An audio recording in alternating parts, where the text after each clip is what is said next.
Hello बेटा, क्या हाल चाल है बेटा? मस्त एकदम फर्स्ट क्लास। आ जाओ। एक क्वेश्चन मुझसे पूछा गया कि सर अगर H2O के पास अगर हम गलती से H प्लस को लेकर के आते हैं तो ऑक्सीजन के पास लोन पेयर ऑफ इलेक्ट्रॉन होता है। यस सर, बिल्कुल सही है, लोन पेयर ऑफ इलेक्ट्रॉन होता है बेटा। तो ऑक्सीजन अपना लोन पेयर ऑफ इलेक्ट्रॉन इसे दे देता है। तो ऑक्सीजन जब अपना लोन पेयर ऑफ इलेक्ट्रॉन इसे दे देता है तो यहाँ पे बन जाता है बेटा H3O पर प्लस। तो बात ये आती है कि सब प्लस ओ पर आया कैसे, जबकि इसके पास तो अगर इसने एक लोन पेयर दिया है तो एक लोन पेयर तो इसके पास बचा है और इलेक्ट्रॉन पर चार्ज होता है माइनस। तो माइनस चार्ज और ये प्लस चार्ज, इसको न्यूट्रल हो जाना चाहिए बेटा। देखो नहीं होता, ऐसा नहीं होगा। अब समझो मेरी बात को, हुआ कैसे। जैसे रहा बेटा, ये हाइड्रोजन एक इलेक्ट्रॉन, ये ऑक्सीजन एक इलेक्ट्रॉन, 2 3 4 5 और 6 इलेक्ट्रॉन होता है। तो हमने यहाँ हाइड्रोजन से जोड़ दिया, ये रहा। अब हमने क्या किया बेटा, इसके बगल में H प्लस हम लेकर के आए। जैसे ही H प्लस आया तो देखो हाइड्रोजन के पास 2 इलेक्ट्रॉनों की कमी है, हाइड्रोजन के पास बेटा 2 इलेक्ट्रॉन कम है अभी। तो ऑक्सीजन करता क्या है, इसके पास लोन पेयर ऑफ इलेक्ट्रॉन पड़े हुए बेटा भर भर के, तो ये अपना लोन पेयर ऑफ इलेक्ट्रॉन इसको डोनेट कर दिया। क्लियर होगी बात यहाँ तक? अब तुम जरा सोचो ध्यान से, ऑक्सीजन को कैसा महसूस हो रहा होगा। ऑक्सीजन सोच रहा होगा कि मेरा इलेक्ट्रॉन हाइड्रोजन ने ले लिया, यानी हाइड्रोजन हो गया बेटा इलेक्ट्रॉन एक्सेप्टर और ऑक्सीजन हो गया इलेक्ट्रॉन डोनर। जब इलेक्ट्रॉन इसने डोनेट कर दिया इसको, तो इसके पास इलेक्ट्रॉनों की कमी हो जाएगी कि नहीं? पहले कितने थे? 6। अब इसने इसको डोनेट किया, इलेक्ट्रॉन की कमी जैसे इसके पास महसूस हो रही है कि नहीं हो रही है? तो जब किसी के पास इलेक्ट्रॉनों की कमी होती है तो उस पर चार्ज कैसा आ जाता है? पॉजिटिव।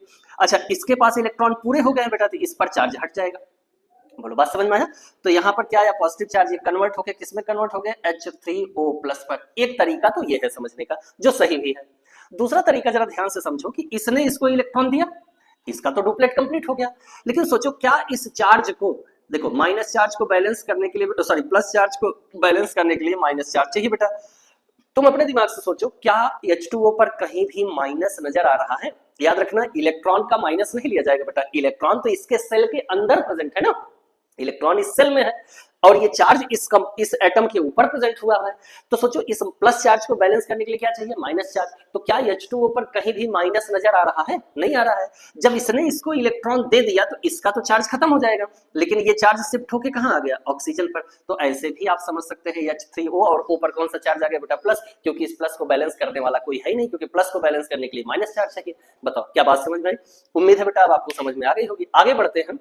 हम लोगों ने अभी तक पढ़ा बेटा कि बॉन्ड ऑर्डर क्या होता है। थोड़ी सी बातें हमने उसकी आपको बताई थी, किसी बॉन्ड एंगल में ही समझा, बॉन्ड लेंथ में ही समझा दिया था कि किसी भी मॉलिक्यूल के बीच जितना बॉन्ड बनता जाएगा वही उसका बॉन्ड ऑर्डर होता है। बॉन्ड एंगल हमने देख लिया बेटा कि बॉन्ड एंगल हम कैसे कैलकुलेट करते हैं, बात समझ गए? तो थोड़ा सा हम लोग बॉन्ड ऑर्डर को पढ़ेंगे, फिर पढ़ेंगे बॉन्ड एनर्जी, फिर हम बढ़ेंगे बेटा बॉर्न हैबर साइकिल पर। यानी इस लेक्चर में हम लोग कंप्लीट करेंगे कि बॉन्ड ऑर्डर क्या होता है, इस लेक्चर में हम कंप्लीट करेंगे बेटा बॉन्ड एनर्जी क्या होती है, और इस लेक्चर में हम कंप्लीट करेंगे लाइटिस एनर्जी, और लाइटिस एनर्जी के साथ साथ हम पढ़ेंगे बेटा बॉर्न हैबर साइकिल, क्योंकि लाइटिस एनर्जी को कभी एग्जैक्ट नहीं कैलकुलेट किया जा सकता है। बोलो इतनी बातें समझ गए? तो हम लोग नेक्स्ट टॉपिक की तरफ बढ़ते बेटा, और वो टॉपिक है हमारा bond order. Bond order, bond order, इसके बारे में खूब बढ़िया पढ़ेंगे बेटा हम लोग मोटी में, यानी मॉलिक्यूलर ऑर्बिटल थ्योरी, एमओटी में पढ़ेंगे मॉलिक्यूलर ऑर्बिटल थ्योरी में। तो बॉन्ड ऑर्डर क्या होता है बेटा? तो कहते हैं total number of bond, total number of bonds present in a molecule, called bond order. किसी भी मॉलिक्यूल में जितने बॉन्ड बने हो, 1 2 3 4 10 20 50, वैसे बेटा 3 से ज्यादा बॉन्ड नहीं बनता है, क्योंकि हमारे पास एक्सिस ही 3 होती हैं, और 3 एक्सिस है तो ओवरलैपिंग 3 तरह से होती है, तो इसलिए बॉन्ड 3 ही बनते हैं। तो जितने बॉन्ड बने हो वही उसका क्या कहलाता है बेटा? बॉन्ड ऑर्डर कहलाता है। जैसे हम बात करें, हमारे पास एक एग्जाम्पल आया बेटा, हमने एग्जाम्पल लिया H2 का। किसका एग्जाम्पल लिया? H2 का। जब H2 बनाते हैं बेटा तो हमारे पास आता है H सिंगल बॉन्ड H। जरा ध्यान से देखो तो यहाँ हाइड्रोजन का इलेक्ट्रॉन है, यहाँ हाइड्रोजन का इलेक्ट्रॉन है, दोनों आपस में जुड़ गए बेटा, और जुड़ने के बाद ये H2 बना लिया। तो बताओ H और H के बीच में कितने बॉन्ड बने हैं? 1। इसका मतलब इसका जो बॉन्ड ऑर्डर होगा वो कितना हो जाएगा? बस समझ में? हम बात करें बेटा O2 की, तो O2 को ध्यान से देखा जाए तो O2 के बीच में टोटल नंबर ऑफ बॉन्ड कितने बनते हैं? तो वास्तव में O2 के पास यानी ऑक्सीजन के पास कितने इलेक्ट्रॉन होते हैं? 6। 1 2 3 4 5 6, 1 2 3 4 5 6 इलेक्ट्रॉन होते हैं। हमने आपसे कहा था कि हर एक एलिमेंट बेटा स्टेबल होना चाहता है। स्टेबिलिटी की कंडीशन क्या है कि या तो अपने आउटर मोस्ट सेल में बेटा 2 इलेक्ट्रॉन रख ले, या तो अपने आउटर मोस्ट सेल में 8 इलेक्ट्रॉन रख ले। 2 इलेक्ट्रॉन रखने की भी एक कंडीशन है कि उस एलिमेंट के पास केवल एक सेल होनी चाहिए। अगर एक सेल है तो वो 2 इलेक्ट्रॉन रखेगा बेटा, अगर एक से ज्यादा सेल है तो 8 इलेक्ट्रॉन रखेगा। याद करो ऑक्सीजन का एटॉमिक नंबर होता है बेटा 8, इलेक्ट्रॉनिक कॉन्फिगरेशन होगा 2 और 6, यानी इसके पास 2 सेल है, एक सेल में 2 इलेक्ट्रॉन है और एक सेल में 6 इलेक्ट्रॉन है, तो इसके पास 2 सेल है, मतलब ये अपना ऑक्टेट पूरा करेगी। तो ऑक्टेट पूरा करने के लिए बेटा इसने क्या किया, इन दोनों इलेक्ट्रॉनों से शेयरिंग कर ली, कोवैलेंट बॉन्ड बन गया बेटा। कोवैलेंट बॉन्ड बन गया तो जरा ध्यान से देखो, इनके बीच कितना बॉन्ड बना, 2, इसका मतलब इसका बॉन्ड ऑर्डर कितना हो जाएगा बेटा, 2। क्लियर है बातें? अब हम बात करें जरा N2 के बारे में। What is N2? Nitrogen. Nitrogen के बीच बॉन्ड बनाए बेटा तो क्या होता है, नाइट्रोजन के पास कितने इलेक्ट्रॉन होते हैं, 5 इलेक्ट्रॉन होते हैं। तो नाइट्रोजन के पास 5 इलेक्ट्रॉन हुआ, 1 2 3 4 5, 1 2 3 4 5, 5 इलेक्ट्रॉन हो गया लल्ला इसके पास। अब देखो नाइट्रोजन अपना ऑक्टेट पूरा करना चाहेगा बेटा, 5 इसके पास है, देखो 3 के साथ इसने बॉन्ड बना लिया, ये लोग 3 के साथ जुड़ गए बेटा, 5 इसके पास है, 3 के साथ जुड़ा, 5 और 3 कितने हो गए, 8, ऑक्टेट कंप्लीट हो गया लल्ला। तो जब इसका ऑक्टेट कंप्लीट हो गया तो देखो इसके बीच कुल कितना बॉन्ड बना हुआ है बेटा, 3 बॉन्ड बना है, और 3 बॉन्ड बनेगा तो इसका बॉन्ड ऑर्डर कितना हो जाएगा, 3। क्या इतनी बातें समझ में आती है? इसको आप नोट करते रहिए, फिर आगे बढ़ते बेटा हम लोग, और नेक्स्ट टॉपिक हमारा आता है बॉन्ड एनर्जी। नोट कर लिया बेटा आपने? चलो अब हम पढ़ते हैं bond energy. What is bond energy? आ जाओ बेटा, बात करते हैं बॉन्ड एनर्जी की।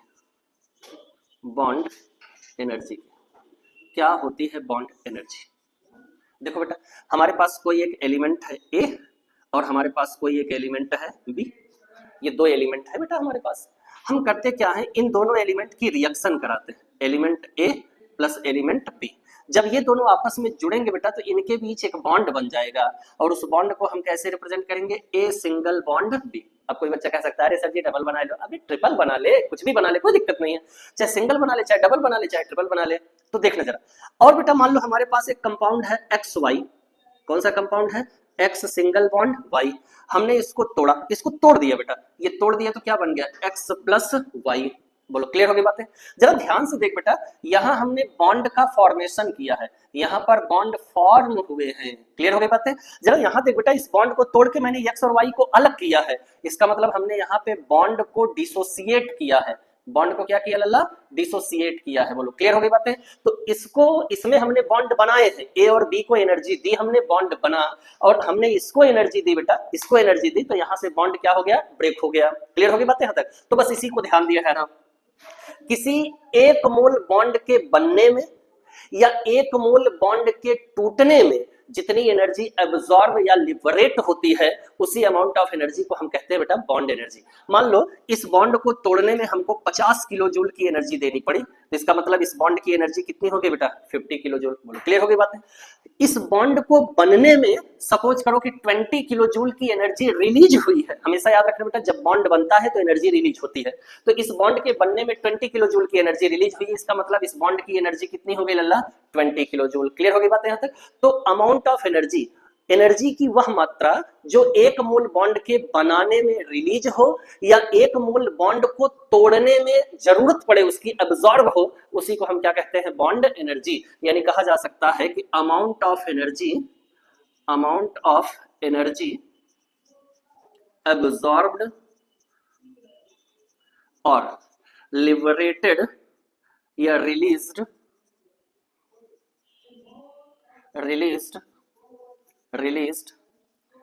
in the formation or dissociation of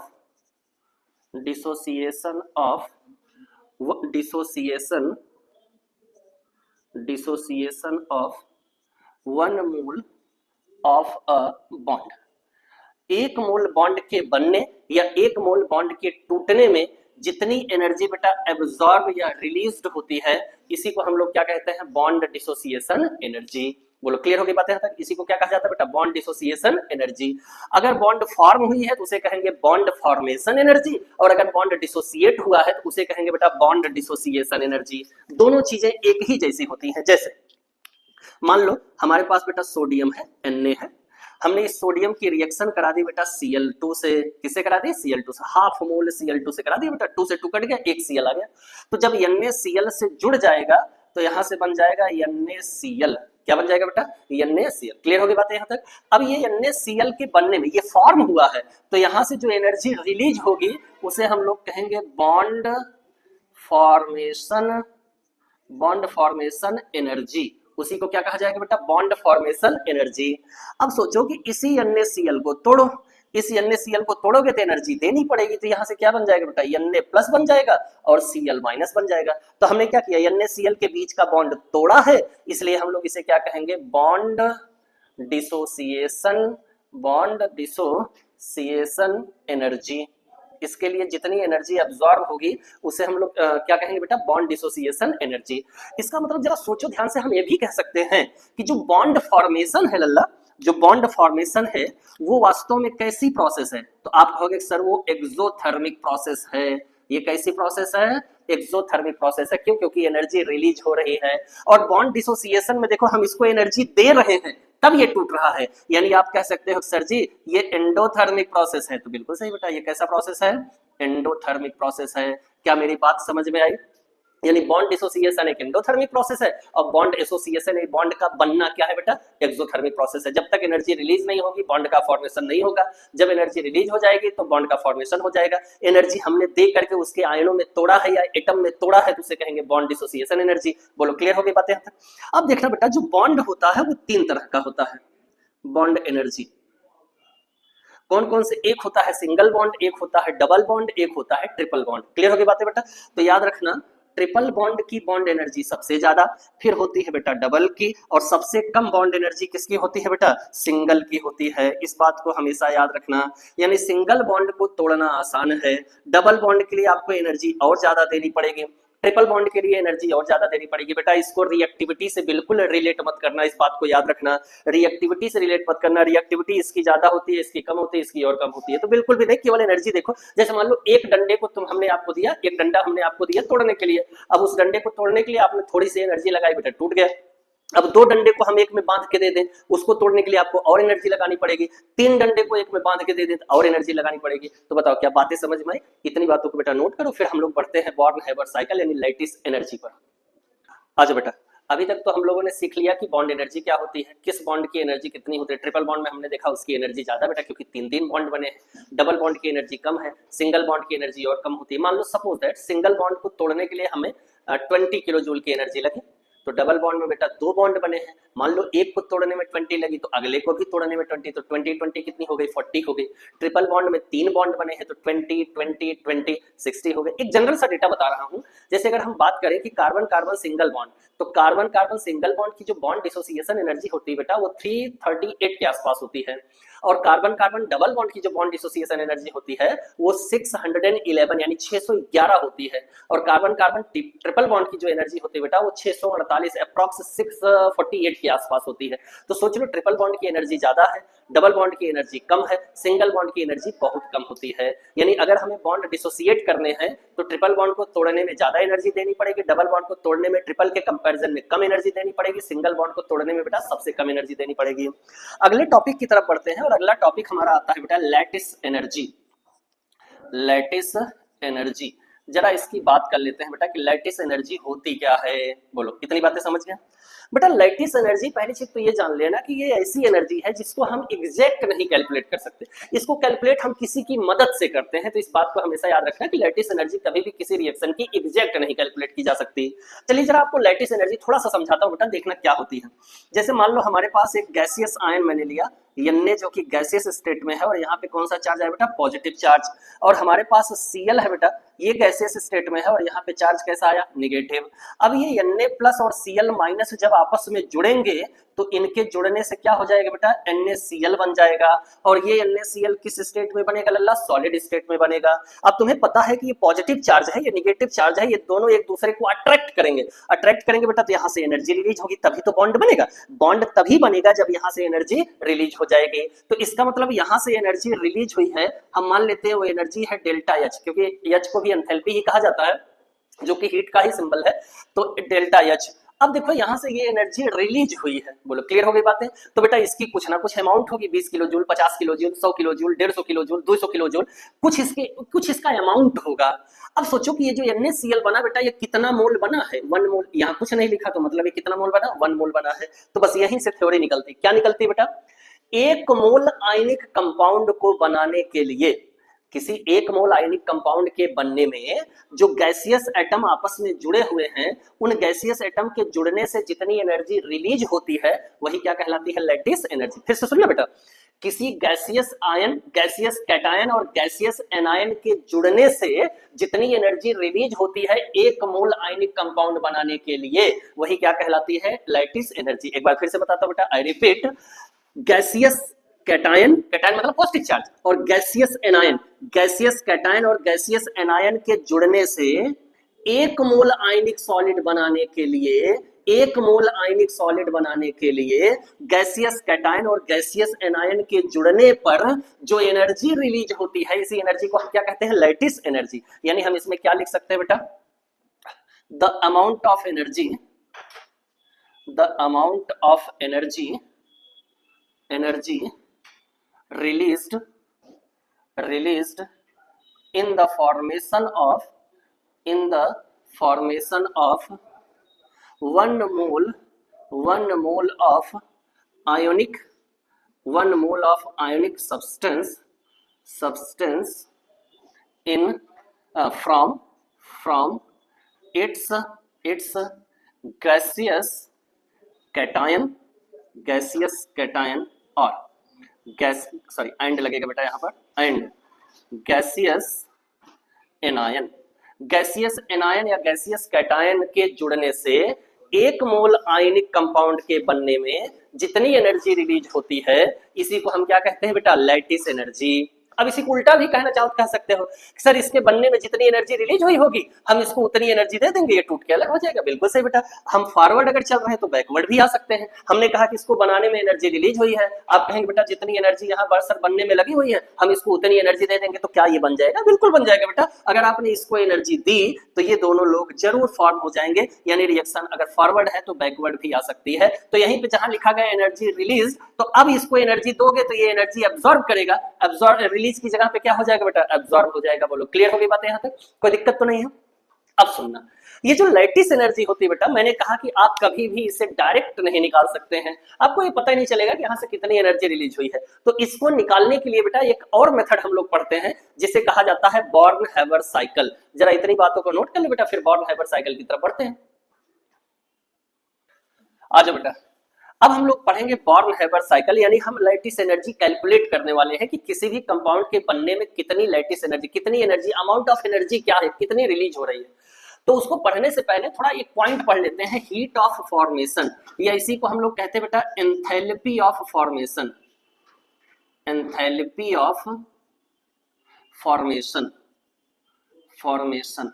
इसी को कभी कभी प्यार से लोग कहा करते हैं हीट ऑफ फॉर्मेशन, इसी को क्या कहते हैं बेटा, हीट ऑफ फॉर्मेशन। बोलो क्लियर हो गई बातें यहाँ तक, कोई दिक्कत तो नहीं है। देखो याद रखना, मेरे पास मान लो Na है, हमने सोडियम ले लिया बेटा, सोडियम लिया और इसकी रिएक्शन हमने क्लोरीन से कराई बेटा, हाफ मोल Cl2 से। हमको पता है कि ये क्लोरीन किस स्टेट में होती है, गैसियस स्टेट में होती है बेटा। सोडियम किस स्टेट में जनरली एग्जिस्ट करता है, सॉलिड स्टेट में। तो जब सोडियम सॉलिड और क्लोरीन का गैस ये दोनों आपस में जुड़ते हैं तो इनके जुड़ने से क्या बन जाता है बेटा, NaCl का फॉर्मेशन हो गया। क्लियर हो गई बातें। अब जो यहां से एनर्जी रिलीज हुई है, हम मान लेते हैं वो एनर्जी कितनी है, डेल्टा एच है। बोलो क्लियर हो गई बातें। अब मुझे बताया जाए क्या NaCl का फॉर्मेशन हुआ है, आप कहेंगे बिल्कुल हुआ, क्योंकि Na और Cl ये दोनों जब जुड़े हैं आपस में तो इनके जुड़ने से NaCl बना है, फॉर्म हुआ है। इसलिए यहां सफिक्स में क्या लगा देते बेटा, यफ। यफ हमको ये बताता है एंथैल्पी ऑफ फॉर्मेशन। बोलो क्लियर हो गई बातें यहां तक। तो याद रखना लैटिस एनर्जी और एंथैल्पी ऑफ फॉर्मेशन में बहुत छोटा सा डिफरेंस है, बहुत थोड़ा सा माइन्यूट सा डिफरेंस है। याद कर बेटा, लैटिस एनर्जी में मैंने लिखाया कि गैसियस कैटायन और गैसियस एनायन होने चाहिए, लेकिन एंथैल्पी ऑफ फॉर्मेशन में यह जरूरी नहीं है कि गैसियस कैटायन और गैसियस एनायन हो। ये अपने एलिमेंट्री स्टेट में हो सकते हैं, कोई भी एलिमेंट अपने एलिमेंट्री और स्टेबल स्टेट में हो सकता है। जब हम उन दोनों को आपस में जोड़ेंगे तो इनके जुड़ने से जितनी एनर्जी रिलीज होगी उस एनर्जी को हम क्या कहेंगे बेटा, हीट ऑफ फॉर्मेशन। बोलो क्लियर हो गई बातें। यानी कहा जा सकता है कि the amount of energy the amount of energy released, amount of energy released in the formation of a compound, from its elementary state is called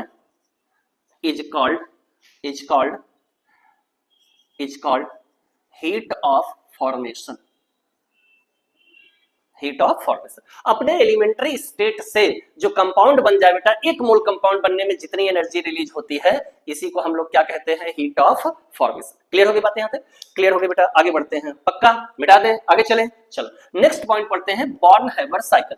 याद रखना बेटा, लैटिस एनर्जी कभी भी एक्यूरेट नहीं निकाल सकते हैं। हम सोचे कि डायरेक्ट बिना किसी की हेल्प से लैटिस एनर्जी निकाल लें, तो ऐसा नहीं होगा। आ जाओ, अब हम लोग पढ़ते हैं बॉर्न-हैबर साइकिल। बॉर्न-हैबर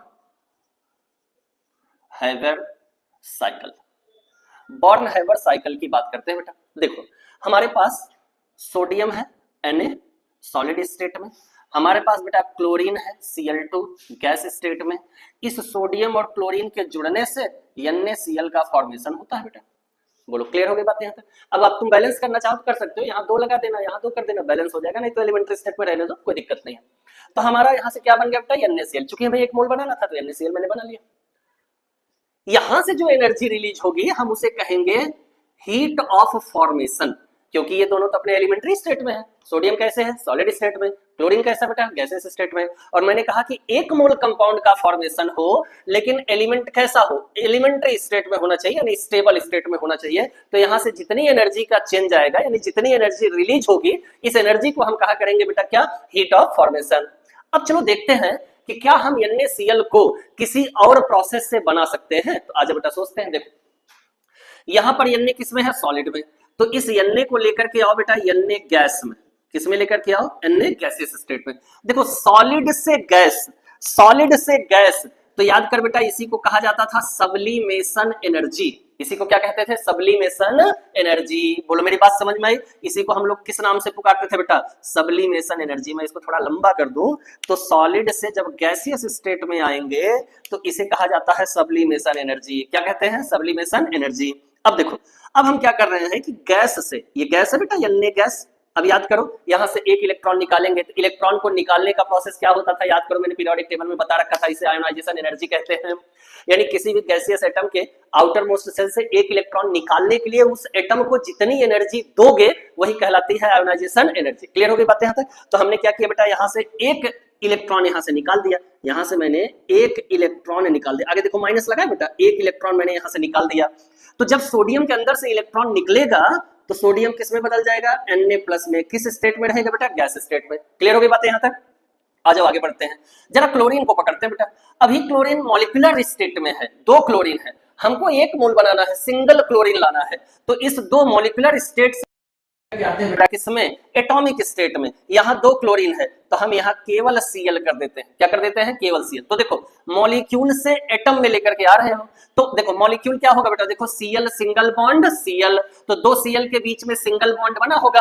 अगर मैं इस सिंगल बॉन्ड को तोड़ दूं तो क्या दोनों Cl अलग हो जाएंगे, बिल्कुल अलग हो जाएंगे बेटा। तो यानी हम यहाँ क्या कर रहे हैं, बॉन्ड डिसोसिएशन एनर्जी दे रहे हैं। इसको क्या दे रहे हैं बेटा, बॉन्ड डिसोसिएशन एनर्जी। लेकिन यहाँ 2 Cl है, मुझे 1 चाहिए, इसलिए इसका मैंने क्या कर दिया, हाफ कर दिया। बोलो क्लियर हो गई बातें। तो बॉन्ड डिसोसिएशन एनर्जी का मैंने क्या कर दिया बेटा, आधा। ये किस में बदल गया, Cl गैस में। अब हमने क्या किया, याद करो, अब हम क्या करते हैं, इसमें 1 इलेक्ट्रॉन बेटा डाल देते हैं, इसमें हम 1 इलेक्ट्रॉन ऐड करेंगे। तो याद कर बेटा, जब कभी भी किसी एटम में 1 इलेक्ट्रॉन ऐड किया जाता था तो वहां से एनर्जी रिलीज होती थी, और एनर्जी रिलीज होती थी तो उसी एनर्जी को इलेक्ट्रॉन एफिनिटी बोला जाता था।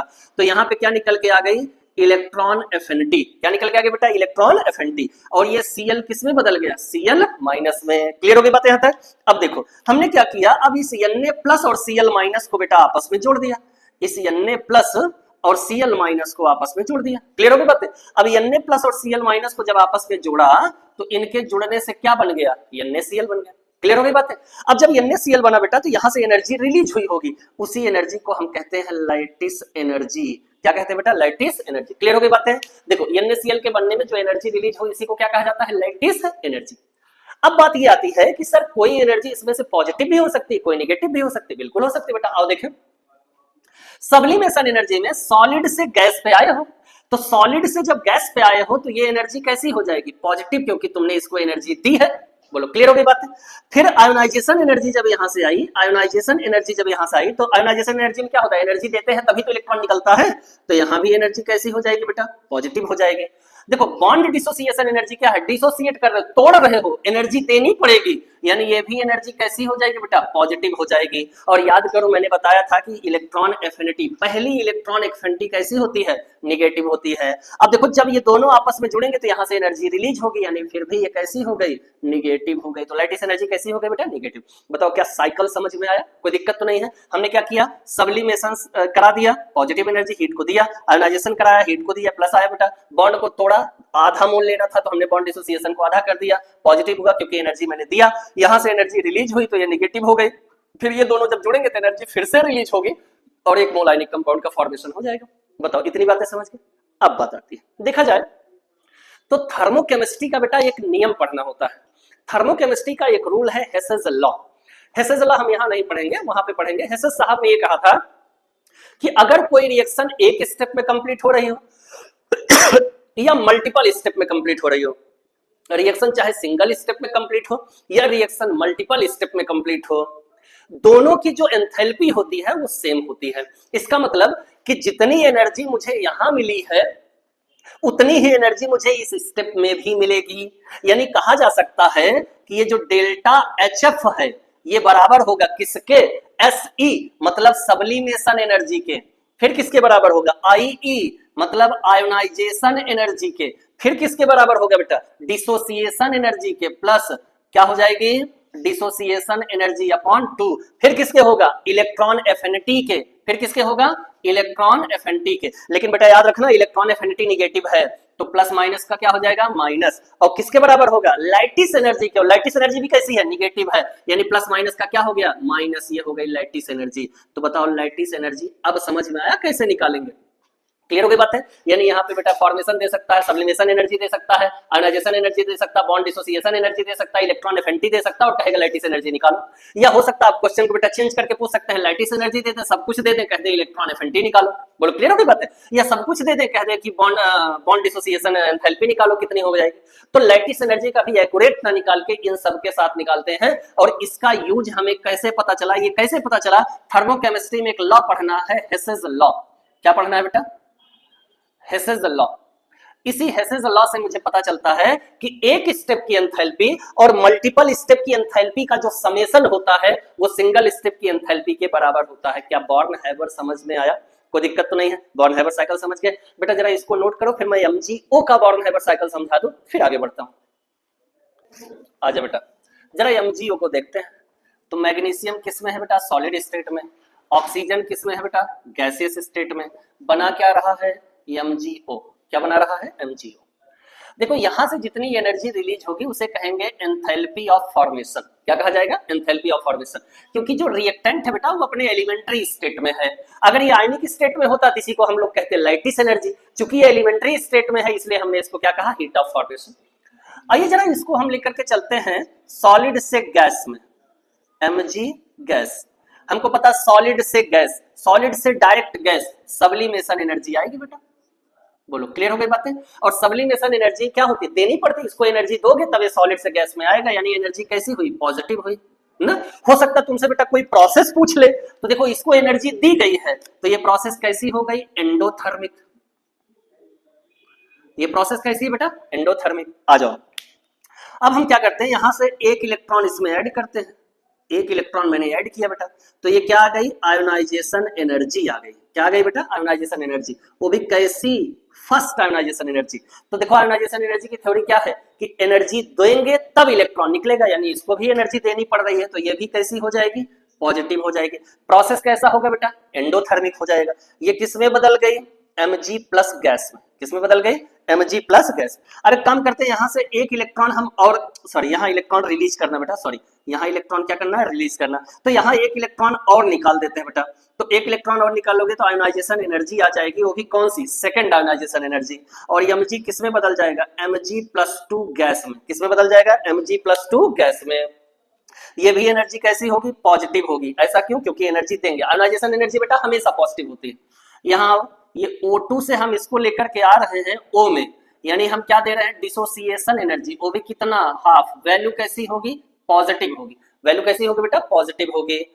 अब ये किस स्टेट में, गैस स्टेट में। अब इसे हम एक इलेक्ट्रॉन दे रहे हैं, इसमें एक इलेक्ट्रॉन ऐड करेंगे। तो एक इलेक्ट्रॉन ऐड करेंगे तो उसे क्या कहा जाएगा, इलेक्ट्रॉन एफिनिटी। क्या बोलेंगे, इलेक्ट्रॉन एफिनिटी। और तुम्हें पता है बेटा कि इलेक्ट्रॉन एफिनिटी में, पहले इलेक्ट्रॉन एफिनिटी में एनर्जी रिलीज होती है, और जब रिलीज हो जाएगी तो कैसी हो जाएगी, निगेटिव हो जाएगी। तो ऑक्सीजन पर कितना चार्ज आ गया, O-। अब फिर हमने क्या किया बेटा, यहाँ पर एक इलेक्ट्रॉन और ऐड किया इसमें, तो क्या आएगी, फिर से इलेक्ट्रॉन एफिनिटी आएगी। अब लेकिन इलेक्ट्रॉन एफिनिटी कैसी आएगी, पॉजिटिव, क्योंकि जब कोई एटम एक बार इलेक्ट्रॉन एक्सेप्ट कर लेगा तो दूसरा इलेक्ट्रॉन एक्सेप्ट नहीं करेगा। तो दूसरा इलेक्ट्रॉन एक्सेप्ट कराने के लिए हमें इसे एनर्जी देनी होगी, और हम इसे एनर्जी देंगे तो बेटा वो पॉजिटिव हो जाएगी। ये किसमें बदल गई, ये बदल गई O-2 गैस में। किसमें बदल गई, O-2 गैस में। अब हम क्या करते हैं बेटा, Mg+2 और O-2 इन दोनों को आपस में जोड़ देते हैं। इनके जुड़ने से क्या बन जाएगा, MgO। जब ये दोनों आपस में जुड़ेंगे बेटा तो लैटिस एनर्जी यहां से रिलीज हो जाएगी, तो वो क्या कहलाएगी, लैटिस एनर्जी। अब देखो आयन से बनी है ना, gaseous cation, gaseous anion. Gaseous cation और गैसियस एनायन के जुड़ने से जब कंपाउंड बनता है तो जितनी एनर्जी रिलीज होती है उसे क्या कहते हैं, लैटिस एनर्जी। और ये भी कैसी होगी बेटा, निगेटिव होगी। बोलो क्या मेरी इतनी बातें समझ में आई। अब हम कहें कि जो एक स्टेप की एनर्जी थी, जो एक स्टेप की एनर्जी थी, यानी यहाँ पे हमने क्या लिया था, डेल्टा HF। मैंने यहाँ लिखा है बेटा डेल्टा HF। ये जो डेल्टा HF है, डेल्टा HF, ये किसके बराबर होगा, ये बराबर होगा किसके बेटा, सब्लिमेशन एनर्जी के। सब्लिमेशन एनर्जी के प्लस ये बराबर किसके होगा बेटा, first electron affinity, sorry first ionization energy के। और ये बराबर किसके हुआ, सेकंड आयोनाइजेशन एनर्जी के। ये बराबर किसके हुआ बेटा, सेकंड आयोनाइजेशन एनर्जी के। प्लस ये किसके बराबर हुआ, बॉन्ड डिसोसिएशन एनर्जी के, यानी डिसोसिएशन एनर्जी बाई 2। अब देखो ये और किसके बराबर होगा, इलेक्ट्रॉन एफिनिटी। लेकिन पहली इलेक्ट्रॉन एफिनिटी कैसी है, निगेटिव। तो यहाँ प्लस करेंगे, यहाँ माइनस है, तो प्लस और माइनस क्या हो जाएगा बेटा, माइनस। तो यहाँ पे क्या हो जाएगा, माइनस EA1, यानी फर्स्ट इलेक्ट्रॉन एफिनिटी। जरा दूसरी देखो बेटा, दूसरी इलेक्ट्रॉन एफिनिटी कैसी है, पॉजिटिव। तो प्लस कर दिया, हो जाएगा इलेक्ट्रॉन एफिनिटी सेकंड प्लस। अब देखो प्लस वहां है और यहाँ क्या है, माइनस। तो प्लस माइनस का क्या हो गया, माइनस, और क्या हो जाएगी, लैटिस एनर्जी हो जाएगी। तो देखो इस तरह के क्वेश्चन में वो खूब फंसाते हैं। सब कुछ दे देंगे, इलेक्ट्रॉन एफिनिटी कहेंगे सेकंड वाली दे देंगे, वो ये देखेंगे कि सेकंड इलेक्ट्रॉन एफिनिटी तुम क्या लेते हो, पॉजिटिव की नेगेटिव। तो याद रखना बेटा, पहली इलेक्ट्रॉन एफिनिटी हमेशा पॉजिटिव होती है, बाकी सेकंड थर्ड फोर्थ, ये सॉरी पहली इलेक्ट्रॉन एफिनिटी हमेशा नेगेटिव होती है, बाकी सेकंड थर्ड फोर्थ सारी क्या होती है, पॉजिटिव होती है। तो इस बात को याद रखना। क्या बॉर्न हैबर साइकिल समझ में आया, एलिमेंट्री स्टेट से बनाया तो उस एनर्जी को मैंने क्या कहा, बॉन्ड फॉर्मेशन। और जब उसके गैसियस एटम से बनाया तो उस एनर्जी को मैंने क्या कहा, लैटिस एनर्जी। तो बताओ लैटिस एनर्जी का फॉर्मेशन समझ में है बेटा, कोई दिक्कत तो नहीं है। इतनी बातों को नोट करो, फिर क्वेश्चन करते हैं, आगे बढ़ जाएंगे। आ जाओ बेटा, अब हम थोड़ी सी बात कर लेते हैं फैक्टर्स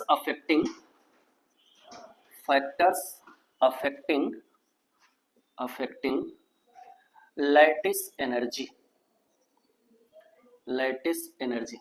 देखेंगे वो कौन कौन से फैक्टर हैं जो लैटिस एनर्जी पर अपना इफेक्ट डाल सकते हैं।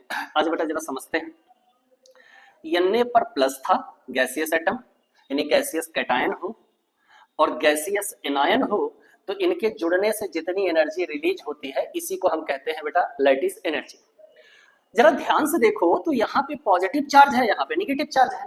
तो प्लस माइनस के बीच जो फोर्स लगता है बेटा, याद करो उस फोर्स को, फिजिक्स में याद करो, पढ़ते थे ना, coulombic force, F is proportional to, या F इज इक्वल टू आता था बेटा, कोई एक कांस्टेंट होता था, Q1 Q2 upon R square. बोलो क्लियर हो गई बात यहाँ तक। अब इसी के को क्या कहते थे, 1/4 पाई एप्सिलॉन नॉट, कुछ जैसी वैल्यू होती थी बेटा इसकी। तो जरा इसको ध्यान से देखा जाए, अगर मैं के को यहाँ से हटाऊं तो F इज प्रोपोर्शनल टू क्या आ गया बेटा, Q1 Q2 upon R square. यानी कि फोर्स किसके बराबर है, चार्ज के। वो कैटायन भी हो सकता है, वो एनायन भी हो सकता है। फोर्स किसके बराबर है, चार्ज के। यानी चार्ज अगर बढ़ेगा तो फोर्स बढ़ेगा। किसके बराबर नहीं बेटा, डिस्टेंस के। यानी डिस्टेंस अगर घटी तो फोर्स बढ़ेगा, डिस्टेंस बढ़ी, दोनों आयनों के बीच में अगर डिस्टेंस ज्यादा हुआ तो फोर्स ऑफ अट्रैक्शन कम हो जाएगा। दोनों आयनों के बीच में अगर डिस्टेंस कम हुआ तो फोर्स ऑफ अट्रैक्शन बढ़ जाएगा। क्लियर हो गई बातें? यानी कहीं ना कहीं हम ये कह सकते हैं कि पहला पॉइंट क्या है कि लैटिस एनर्जी जो है बेटा वो किस पर डिपेंड करती है? चार्ज पर। तो पहला पॉइंट है बेटा number of charge, number of charge. बोलो क्लियर हो गई बातें? तो हमें पता है कि lattice energy is proportional to number of charge. याद रखना बेटा, वो चार्ज कैटायन भी हो सकता है, वो चार्ज एनायन भी हो सकता है। यानी कि अगर चार्ज बढ़ गया तो लैटिस एनर्जी बढ़ जाएगी, और अगर चार्ज घट गया तो लैटिस एनर्जी घट जाएगी।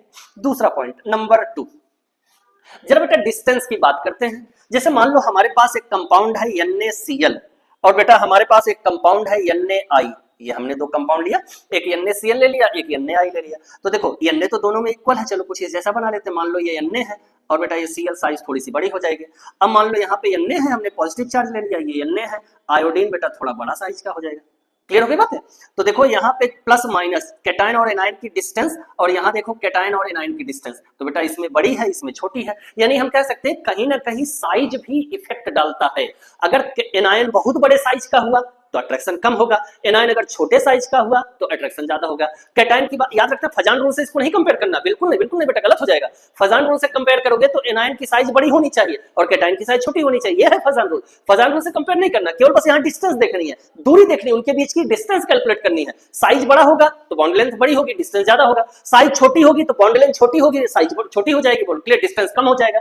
यानी कहीं ना कहीं हम कह सकते हैं कि जो एटॉमिक साइज है वो कहीं ना कहीं लैटिस एनर्जी पर अपना इफेक्ट डालता है। तो यानी अगर हम साइज की बात करें, यानी हम कह सकते हैं कि डिस्टेंस बिटवीन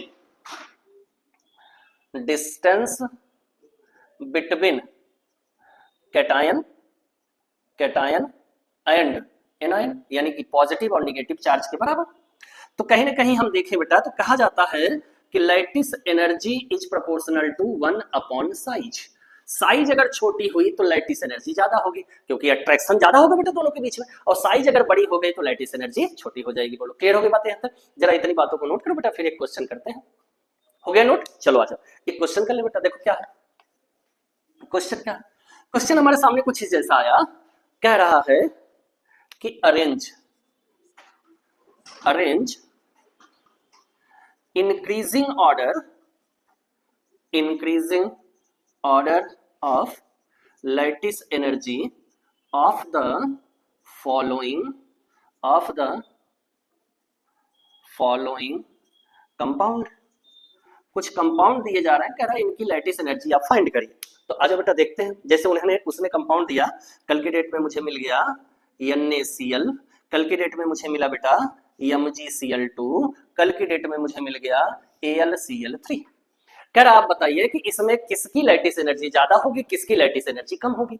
तो देख बेटा यहाँ पर कैटायन कौन है? यहाँ Cl-, यहाँ कैटायन कौन है? Cl-, सॉरी कैटायन नहीं बेटा, एनायन, गलती हो गई। यहाँ पर एनायन कौन है? Cl-, यहाँ पर एनायन कौन है? Cl-, और यहाँ पर भी एनायन कौन है? Cl-। इसमें कैटायन कौन है बेटा? Na+, इसमें कैटायन कौन है? Mg+2, और इसमें कैटायन कौन है बेटा? Al पर +3। बोलो सहमत हो ना? जब ध्यान से देखा जाए तो सोडियम, मैग्नीशियम और एल्यूमिनियम ये तीनों बेटा एक ही पीरियड के हैं।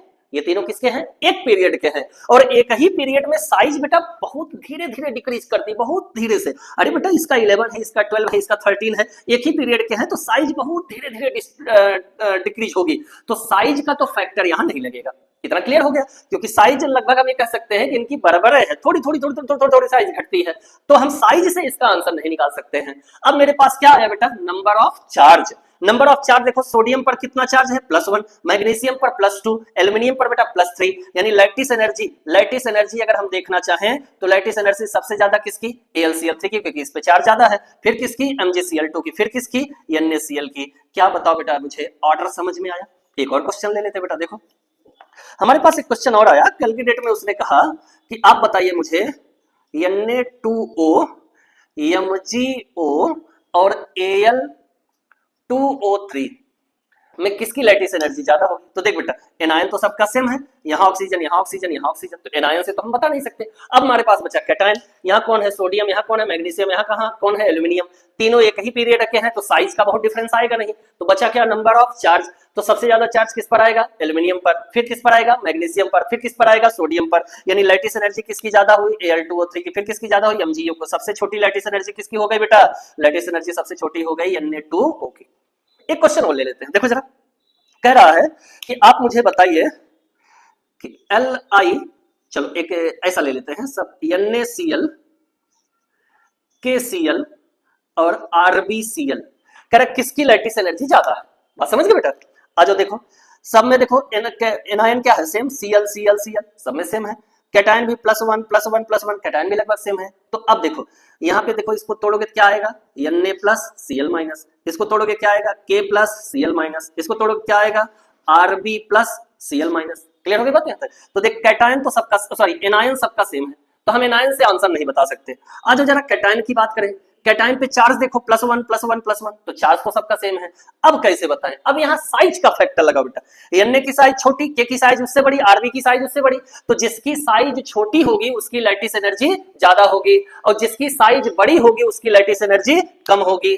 तो ये सारे ग्रुप के हैं, ग्रुप में बेटा साइज बड़ी होती है, तो सबसे बड़ी लैटिस एनर्जी NaCl की, फिर KCl की, फिर RbCl की। बताओ आपको आंसर समझ में आया? इतनी बातों को बेटा आप नोट करते रहें, इतनी चीजों को पढ़ते रहें, मस्त रहें। All the very best.